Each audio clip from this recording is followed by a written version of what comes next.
Did you know that nearly half of men over 60 quietly stop expressing their sexuality and don't even realize what it's costing them? Have you noticed your energy fading faster than it used to, sleeping lighter, feeling less connected to your own body? What if I told you that one simple, private act, something many older folks feel ashamed to even talk about, could change all of that?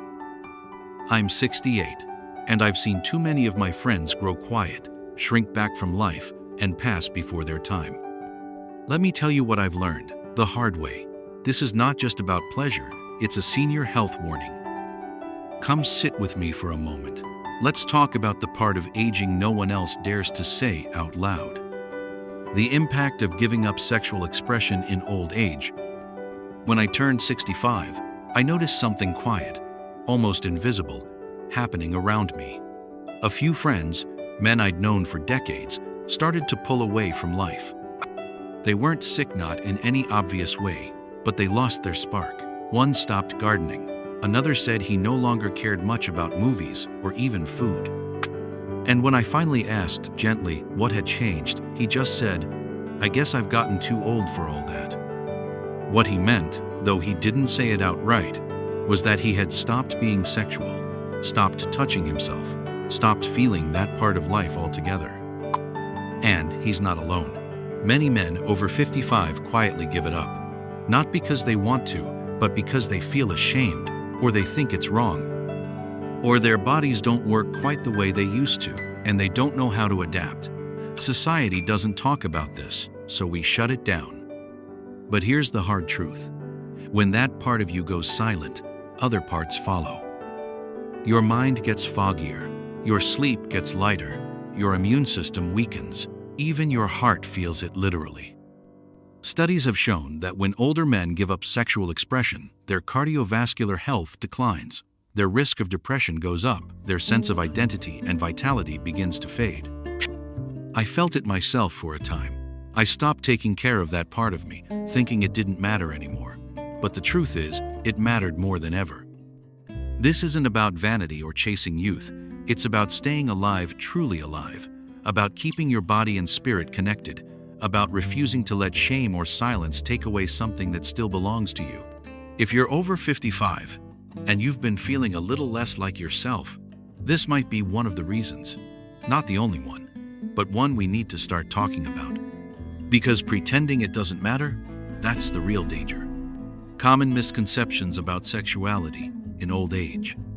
When I was younger, I used to think that once a man reached a certain age, desire simply faded away. That's what most people around me believed too. We thought intimacy belonged to youth, something that disappeared quietly as gray hair and slower mornings took its place. But now, at 70, I can tell you something different. That belief was never true. What does change is the way we experience things. The urgency may not be as strong. The body doesn't respond like it did at 25. But the need for connection, for closeness, even for touch, it doesn't just vanish. It waits quietly, hoping we'll still pay attention to it. I remember talking to a friend at church. He was 73, sharp as ever, but he told me, "I stopped even thinking about that stuff. I figured it wasn't for people like us." When I asked if he missed it, his eyes welled up. He nodded and said, "More than I let on." Too many men think desire is supposed to go away. They assume something's wrong with them when it doesn't. Or worse, they feel guilty for still having needs. That kind of thinking pushes us into silence. It makes us hide, and over time it eats away at how we see ourselves. The truth is, the body still wants connection, it just needs a different kind of care.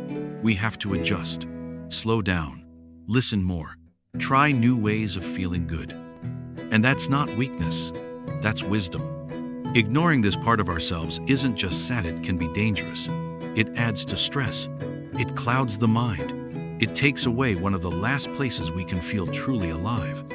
If you're over 55 and you still feel the pull of desire, you're not broken. You're human. And it's not too late to reclaim that part of yourself gently, kindly, and on your own terms.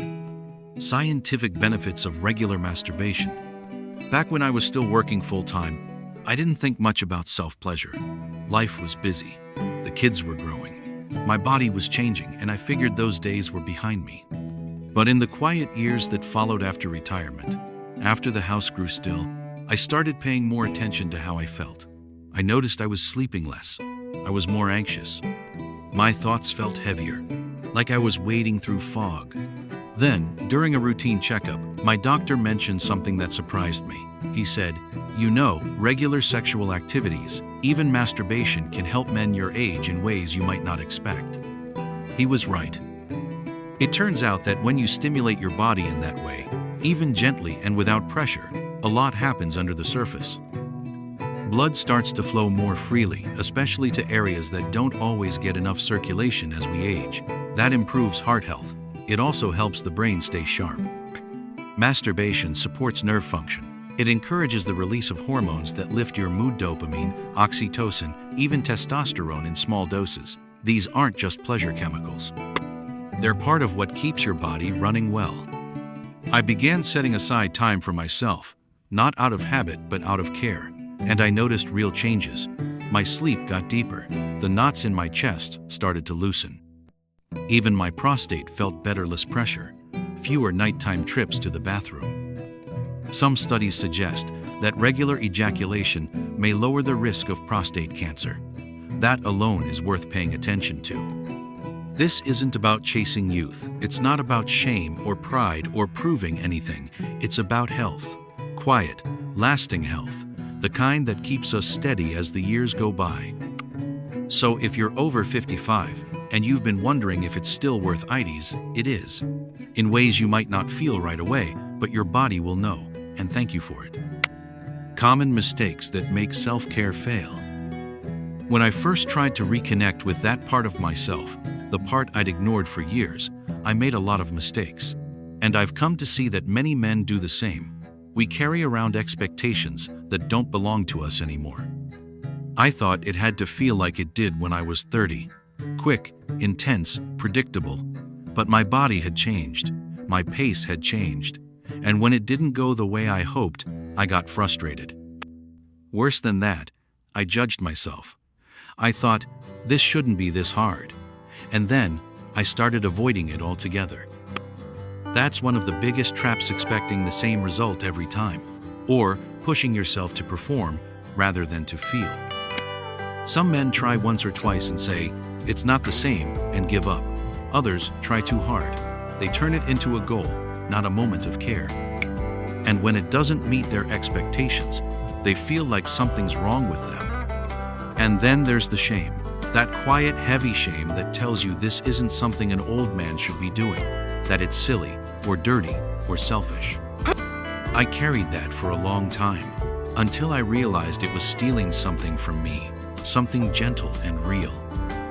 Self-care, especially of this kind, needs patience, it needs space, and most of all, it needs kindness. You don't need to get it right every time. You don't need a perfect result.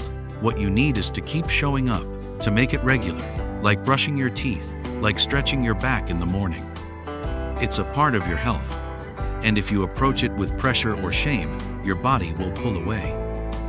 But if you come to it with softness, without expectations, something begins to shift, slowly, quietly, and deeply. This is where the healing starts, not in performance, but in presence. A complete recovery method for men over 55. It took me a while to find a rhythm that worked. I had to stop thinking like a younger man and begin listening to my body in a new way. I found that 5 simple steps, done with care and regularity, made all the difference. Not just for pleasure, but for peace of mind, better sleep, and that quiet strength that comes when you feel at home in your own skin. The first step is preparing the space. That might sound small, but it matters.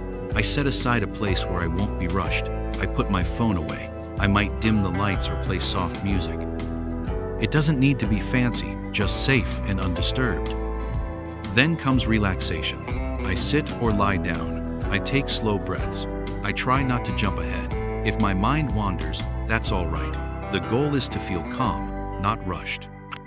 Next is awakening sensation. I run my hands over my arms, my chest, even my face. I stretch my legs. I give my body a chance to say, I'm here. It helps reconnect me to the present moment. Then, when I feel ready, I focus on stimulation, not fast, not goal-driven. I follow what feels good, even if it's subtle. Some days are more responsive than others. That's normal. What matters is the intention, the kindness behind the touch.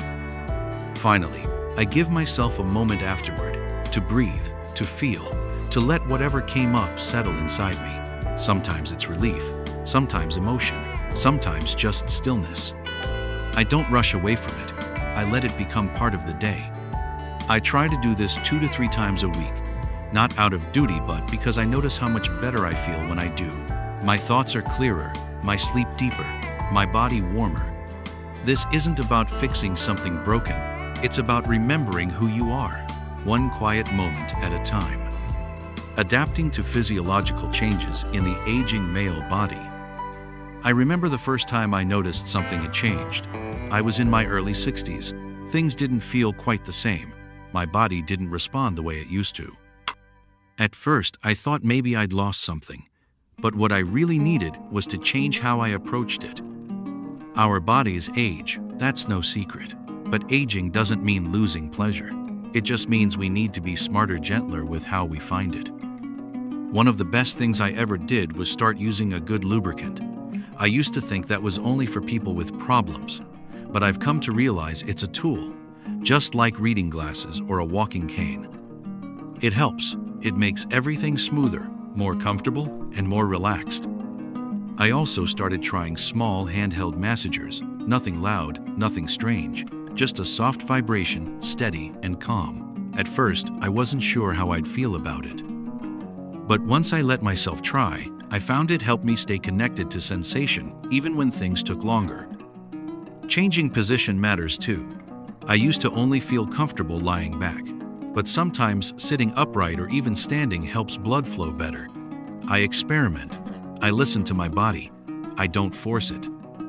And breathing deep, slow breathing has become part of everything. When I rush, nothing works. But when I breathe with intention, I relax.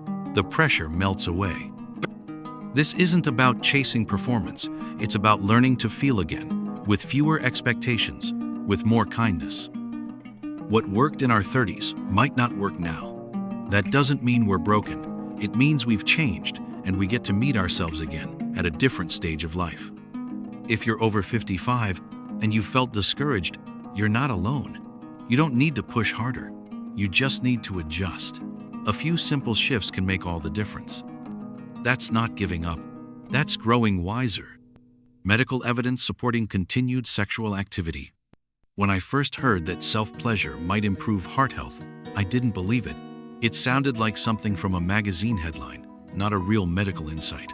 But then I started reading and listening, and I realized this wasn't just hearsay, it was science.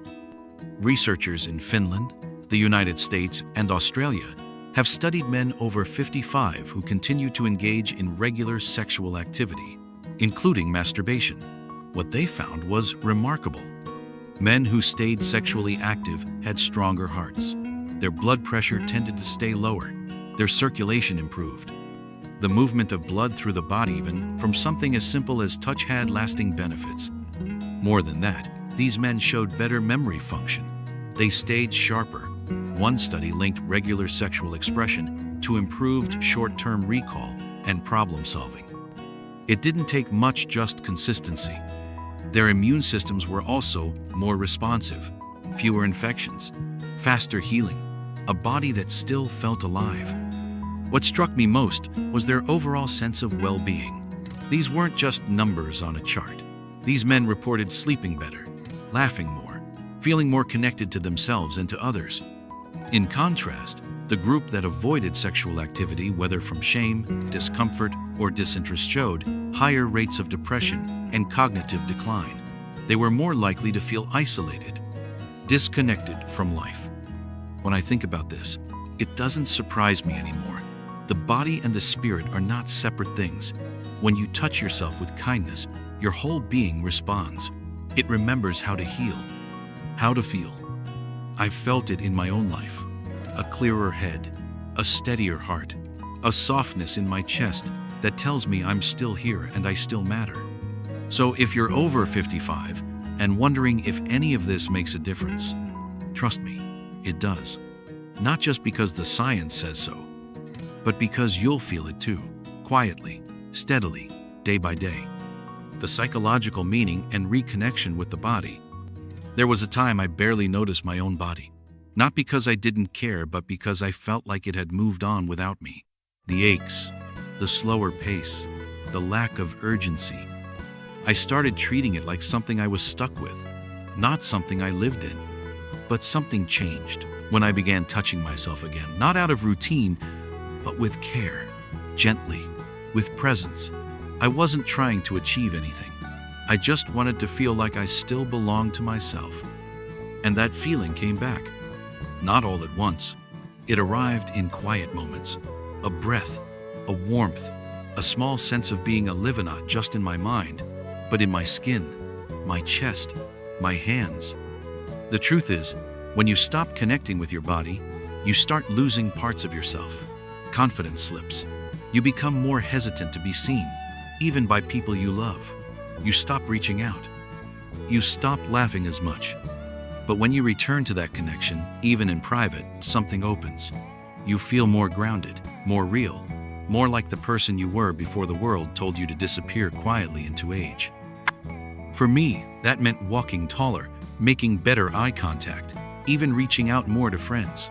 I smiled more at the grocery store. I wasn't carrying the same quiet shame.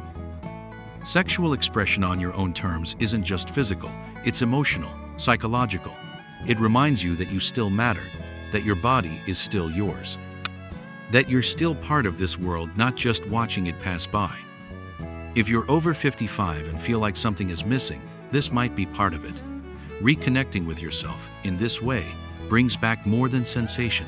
It brings back dignity, peace, and a quiet kind of joy that lingers through the day. Commitment to practice and perseverance. The hardest part for me wasn't starting. It was continuing. I used to wait for the right moment when I felt rested, when the house was quiet, when my mood was just right. But those moments didn't always come, and when they did, I'd already lost the habit. I've learned that this kind of care, like brushing your teeth or going for a walk, only works when it becomes part of life. Not something special, not something saved for later, just something real, something regular. It takes patience, especially at the beginning. There were days I didn't feel much, days I wondered if it was worth it, but I stayed with it. Not because every time was perfect, but because I could feel something building inside me, slowly, quietly, like light returning to a dim room. I think many men expect too much too soon. They want instant results, but the body doesn't work that way, not at our age. It responds best to gentleness, and it needs time. The men I know who've had the most success with this, who sleep better, feel clearer, feel more at peace, they're the ones who kept going, who didn't stop when it felt awkward, who didn't quit when it felt slow. Some of them started at 60, others at 70. One friend even began at 82, after his wife passed, and now he tells me he feels more alive than he did in his late 60s. Don't wait for the perfect day. Don't wait until you feel ready. The truth is, there's no better time than now, because the longer you put it off, the further away you drift from yourself. But with steady hands, an open heart, and a little courage, you'll begin to return, bit by bit, until one day you wake up and feel something you haven't felt in years. Presence, confidence, wholeness. And it all begins with showing up, again and again. We've talked about something most people never do, but I believe it's one of the quiet keys to living well beyond 80. Not just living longer, but living better. This isn't about shame, it's about health. It's about reconnecting with your body. It's about feeling whole again from the inside out. If there's one thing I've learned, it's this: the body may age, but the need to feel alive never goes away. So don't wait for the perfect time. Start gently, stay steady. Your body will thank you, your heart will too. If this spoke to you even a little, leave a comment, share your thoughts, and if you think someone else might need to hear this, send it their way. And don't forget to subscribe. There's more to say, more to feel, and we'll walk through it together.